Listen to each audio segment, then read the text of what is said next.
Don't tell us what we're going to feel. We're trying to solve a problem. Don't tell us what we're going to feel. I'm not telling you. Because you're in no position to dictate that. That's exactly Remember what this. you're doing. You're in no position to dictate what we're going to feel. नमस्कार, मैं हूं Neeru.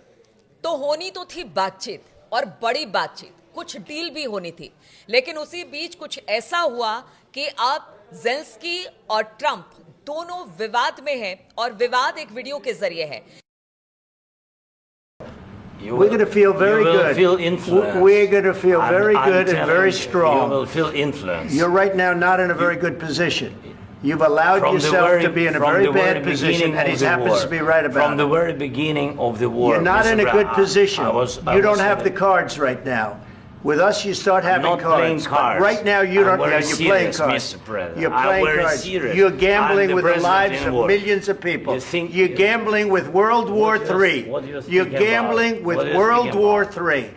And what you're doing is very disrespectful to the country, this country, that's backed you far more than a lot of people said they should have. ये विवाद किस तरह से हुआ दोनों के बीच में, ये विवाद दोनों देशों के बीच में कैसे हुआ, ज़ेलेंस्की और ट्रंप के बीच में कैसे हुआ, वेंस की इसमें क्या भूमिका रही, बातचीत करने के लिए मयंक मेरे साथ जुड़ गए हैं।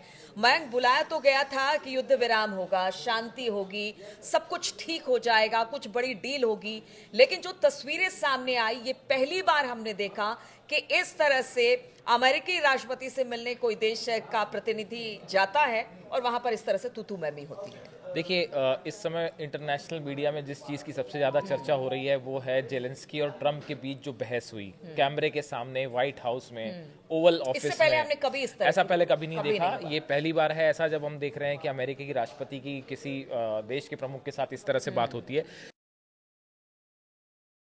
Of course, we want to stop the war. But you're saying you don't want a ceasefire. But I said to you, I want a ceasefire. With guarantees. Because you'll get a ceasefire faster than an agreement. Ask our people about ceasefire. What do they think? I gave you the javelins to take out all those tanks. Obama gave you sheets. In fact, the statement is Obama gave sheets and Trump gave javelins. You got to be more thankful. Because let me tell you, you don't have the cards. With us, you have the cards. But without us, you don't have any cards. If you will speak very loudly about the war, He's not speaking loudly. He's not speaking loudly. Your country is in big trouble. Can I Wait a answer? minute. No. You've done a lot of talking. Your country is in big trouble. I know. You're not winning. You're not winning this. You have a damn good chance of coming out okay because of us. Mr. President, you haven't been allowed. We gave you, through this stupid president, $350 billion. We gave you military equipment, and your men are brave, but they had to use our military. What about if you didn't have our military equipment, this war would have been over in 2 weeks. In 3 days, I heard it from Putin. In 3 days. This is something maybe new. Less. In 2019, I signed with him the deal. I signed with him, Macron and Merkel, we signed ceasefire. Ceasefire. All of them told me that he will never go. We signed with him with gas contract. Gas contract. Yes, but after that, he broken this ceasefire. He killed our people and he didn't exchange prisoners. We signed the exchange of prisoners, but he didn't do it. What kind of diplomacy, JD, you are speaking about? What do you mean?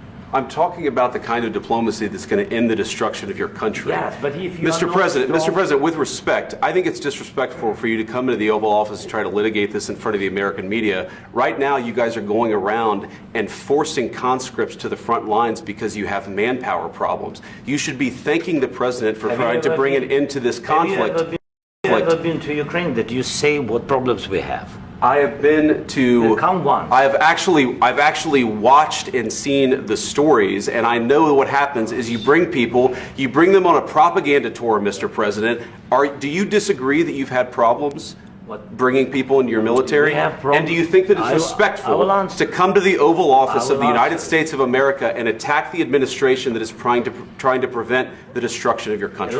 A lot of questions. Let's start from the beginning. Sure. First of all, during the war, everybody has problems. Even you, but you have nice ocean and don't feel now. But you will feel it in the future. God bless. You don't know that. God bless. God bless. I want it to end immediately. I want a ceasefire now. He says, oh, I don't want a ceasefire. Well, all of a sudden, he's a big shot because he has the U.S. on his side. Either we're going to end it or let him fight it out. And if he fights it out, it's not going to be pretty. Because without us, he doesn't win. देखिए Zelensky जब मिलने पहुंचे थे, कुछ इसकी बातें बड़ी दिलचस्प हैं। जब जेलेंस्की मिलने पहुंचे तो उनको रिसीव करने के लिए डोनाल्ड ट्रंप खुद बाहर जाते हैं, उनको रिसीव करते हैं, उनसे हाथ मिलाते हैं और उस वक्त मीडिया से कहते हैं ये आज अच्छे से तैयार होकर आए हैं। आप देखिए, पहली बात तो जेलेंस्की जिस ड्रेस में मिलने पहुंचे थे, ये वही ड्रेस है जो यूक्रेन में वॉर के दौरान वो कई जगह दिखाई देते हैं। बिल्कुल। आज के पहले आपने शायद ही किसी को कभी देखा होगा कि एक वॉर ड्रेस में कोई देश का राष्ट्रपति अमेरिका के राष्ट्रपति से मिलने पहुंचे। तो ये तो अपने आप में, अब ये ट्रंप का कमेंट था या उन्होंने इस बात को मतलब नोटिस किया कि भाई ये तैयार हो क्या है। जनरली जब भी जाते हैं, अगर किसी देश का राष्ट्राध्यक्ष जाता है तो उनको देखा है सूट बूट में बिल्कुल तैयार तो ये तो वॉर ड्रेस में जेलेंस्की पहुंच गए थे, पहली बात। दूसरी बात जो है, जब इनकी बातचीत शुरू हुई तो उस दौरान जेलेंस्की ने जो है वो युद्ध विराम का सीज फायर का विरोध किया जब बातचीत शुरू हुई। उसके बाद उन्होंने कहा कि हम कोई समझौता नहीं करेंगे, शांति की डील में रूसी राष्ट्रपति पुतिन के साथ किसी तरह का समझौता नहीं चाहिए। ये बात जेलेंस्की ने कही, जिसके बाद रिएक्शन में जो है वो डोनाल्ड ट्रंप जो है वो एग्रेसिव हो जाते हैं, वो उन पे भड़क जाते हैं। आप देखिए, इस पूरी बातचीत के दौरान जेलेंस्की को बहुत कम बोलने दिया ट्रंप ने। जैसे ही जेलेंस्की कुछ बोलना शुरू करते थे, ट्रंप जो है उनको चुप करवा देते थे। तो ट्रंप ने जेलेंस्की से कहा कि आपको, हमने जो आपकी मदद की है उसके लिए आपको शुक्रगुजार होना चाहिए। जेलेंस्की से उन्होंने ये भी कहा कि डील करने की स्थिति में आप नहीं हैं। अगर आप चाहते हैं कि अपनी शर्तों पे कोई डील हो जाए तो आप अभी इस स्थिति में नहीं है। और सबसे बड़ी बात जो ट्रंप ने कही कि आप तीसरे वर्ल्ड वॉर की संभावना के साथ जुआ खेल रहे हैं, आप गैम्बलिंग कर रहे हैं थर्ड वर्ल्ड वॉर के साथ। ये बड़ी तो बात, ये एक बड़ी बात थी। और या तो आप डील करें, ट्रंप ने साफ कहा, या तो आप डील करें और या फिर हम इस समझौते से बाहर हो जा रहे हैं। तो देखिए, आप कई मौके पे ऐसा लगता है कि ट्रंप जो है वो बहुत ज़्यादा एग्रेसिव थे और जिस तरह से जेलेंस्की अपनी बात पे अड़े हुए थे, उसका नतीजा था कि ये पूरी जो चर्चा जिस तरह से एक प्रकार की बहस में बदल गई। वैसे उपराष्ट्रपति जो हैं जेडी वेंस, उन्होंने कहा कि ओवल ऑफिस आकर मीडिया के सामने अपनी बात रखना और हम पर दबाव बनाने की कोशिश करना ये अपमानजनक है। जो उपराष्ट्रपति हैं जेडी वेंस, उन्होंने ये बात कही। तो और कहते हैं कि जब वो बातचीत शुरुआत के 30 मिनट तो ठीक ठाक बातचीत चल रही थी, ऐसा कहा जा रहा था, लेकिन जो 10 मिनट बाद की बातचीत थी उसमें वेंस के कूदने के बाद ही इस तरह से स्थिति। देखिए, जेडी वेंस ने जो कहा उसके बाद जो है जेलेंस्की ने उसका जवाब भी दिया। उन्होंने पूछा क्या आप यूक्रेन गए हैं वहां की समस्याओं को देखने के लिए? इस युद्ध का अमेरिका पे भी असर होगा। तो उसके बाद जो है ट्रंप ने कहा कि हमें मत बताओ कि हमें क्या महसूस करना चाहिए, तुम हमें यह बताने की स्थिति में नहीं हो कि हम क्या महसूस करेंगे, हम बहुत मजबूत और आत्मविश्वास से भरे हैं। तो देखिए, जो जेलेंस्की जो है वो अपनी बात पे अड़े रहे। तो देखिए, ये जब चर्चा शुरू हुई उसके बाद जो है, लेकिन एक बड़ी इंटरेस्टिंग बात जो है वो सोशल मीडिया पे ये भी चर्चा का मुद्दा बना हुआ है कि देखिए, कभी भी क्या होता है कि अमेरिका के राष्ट्रपति जब किसी राष्ट्राध्यक्ष से मिलते हैं तो क्या बात होगी, किन मुद्दों पे बात होगी, ये पहले से तय हो जाता है। ये ऐसा नहीं होता कि आप मीडिया के सामने जाके रैंडमली आप कोई बात शुरू कर दें। लेकिन इससे तो देखिए नीलू, जो मैं कहना चाह रहा हूँ वो ये कि इस तरह से भी कुछ लोग ये बात कह रहे हैं कि कहीं ऐसा तो नहीं कि ये जो पूरा मामला जो था ये फिक्स था।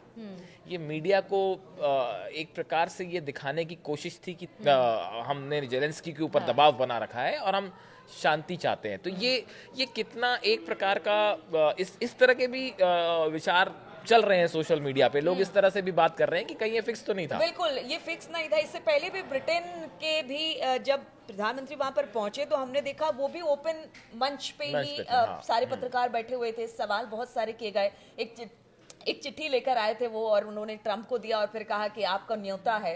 तो ट्रंप ने कहा क्या मैं इसको अभी खोल लूं, फिर पढ़ लूं। तो ये सारी चीजें क्या बताने की कोशिश हो रही है? सोशल मीडिया और जानकार ये भी कह रहे हैं कि एक राष्ट्रपति की तरह डील नहीं कर रहे हैं। अब ये एक बिजनेसमैन की तरह, हाँ ये एक चीज, हाँ ये चीज चल रही है, लेकिन फिलहाल तो रूस के साथ तो ये डील मिनरल्स वाली नहीं हो पाई, जो जिसकी ट्रम्प पे नजर है। इसका आगे क्या होगा पता नहीं। इस बात के बाद जेलेंस्की क्या अपना रुख बदलेंगे, तो अब ये इस बातचीत के बाद अगले कुछ दिनों में रूस यूक्रेन युद्ध का क्या होता है, क्या कोई समझौता होता है, क्या मिनरल डील होगी, जेलेंस्की कितना झुकते हैं, ये देखने वाली बात। आगे अब किस तरह से ये बातचीत बढ़ती है, क्या कोई बीच का रास्ता ट्रंप निकाल पाते हैं यूक्रेन और रूस के युद्ध के बीच में, इस पर लगातार हमारी नजर बनी रहेगी। आप बने रहिए हमारे साथ।